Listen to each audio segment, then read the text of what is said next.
അവിടെ വെച്ചോ. അതൊക്കെ അവിടെ നോക്കി. പിന്നെ മുതലയുടെ തീരെ അടുത്തേക്ക് പോകരുത്. ശരി സർ, അത് ശ്രദ്ധിക്കും. Okay sir. കുറച്ച് അകലെ നിന്ന് മീൻ എറിഞ്ഞു കൊടുത്താൽ. Okay sir.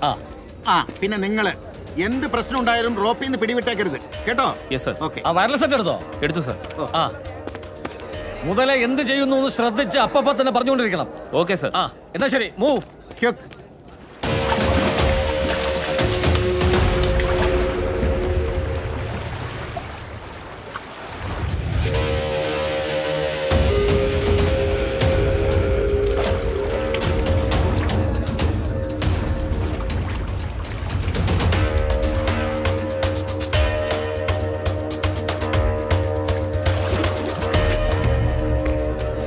മുതലയെ കാണാൻ പറ്റുന്നുണ്ടോ?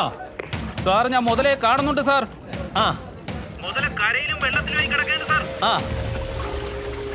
സാർ ഞാൻ മീനിട്ട് കൊടുക്കട്ടെ സാർ? എറിഞ്ഞു കൊടുക്കണോ? Okay sir.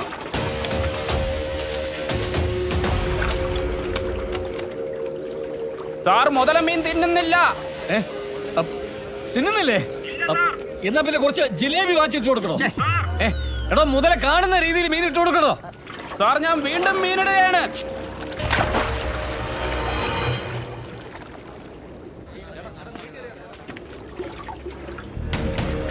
സാർ മുതല എന്റെ നേരെ വരുന്നു.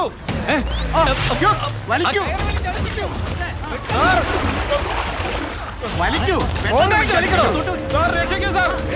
സാർ വേഗം വലിക്കൂ സാർ.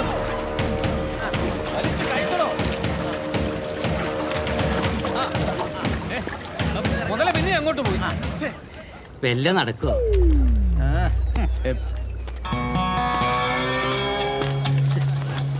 ഒന്ന് കളഞ്ഞിട്ട് പോടോ.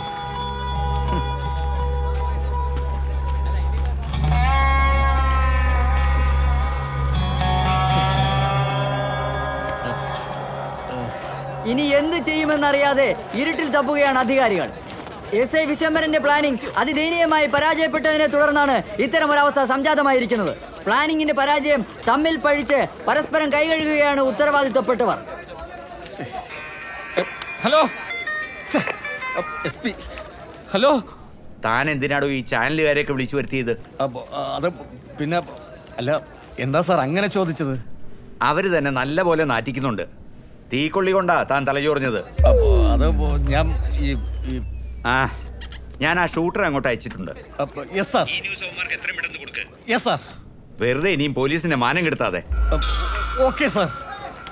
ചാനലുകാരന്മാര് ന്യൂസ് കൊടുത്തവനിട്ട് തന്നെ പണിതോ?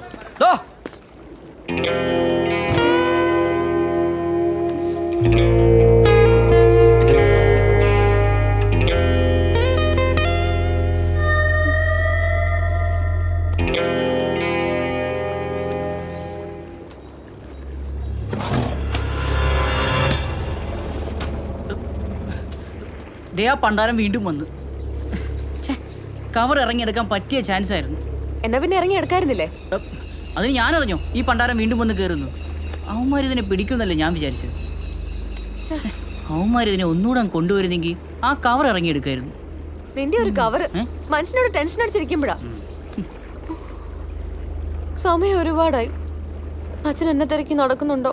എങ്കിൽ ഒരു കാര്യം ചെയ്യ്, ആ ഫോൺ എടുത്തൊന്ന് വിളിച്ചു പറ. ടെൻഷൻ അടിക്കണ്ട, ഞങ്ങൾ ഇവിടെ ഉണ്ടെന്ന്. കൂട്ടിനൊരു മുഴുത്ത മുതലേ.